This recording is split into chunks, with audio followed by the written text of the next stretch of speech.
Сәлем достар, сіздермен бірге Казадарк. Бүгін сіздерге топ 5 онлайн-офлайн Android канал ойындарды айтатын боламыз. Бізбен бірге болыңыздар. Free Fire бұл қазіргі заманғы 2020 жылғы танымал ойын.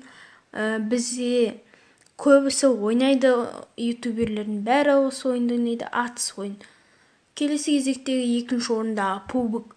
Бұл PUBG 1 гигабайттық ойын және Free Fire'ға ұқсас онлайн ойын, онлайн шутер, атыс ойыны. Сіздерге ұнап жатса, YouTube'тан қарап, ізденіп алуларыңызға болады. PUBG. Егер PUBG сыймай жатса, осы PUBG Lite'ты тартып алыңыздар. Бұл 535 мегабайттық Free Fire'ға ұқсас, Free Fire'дың мегабайтымен бірдей. Келесі үшінші орындағы ойын Asphalt 8. Asphalt 8 83 мегабайттық, бірақ ішіне кірген кезде 1 гигабайттық загрузка болады, онысы өте жаман десе де болады. Ал келесі Asphalt Nitro, Asphalt 8-ге ұқсас және офлайн ойын. Бұл сіздерге қуаттандырады және тез жеткіге сұраныс береді, көліктерді сатып алуға да болады.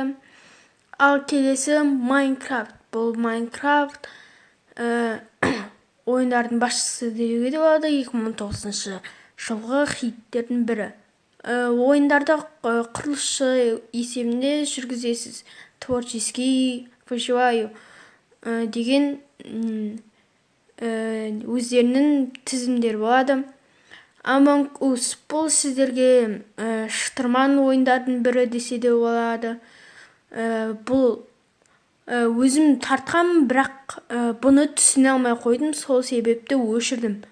Өйткені мегабайтты көп алды.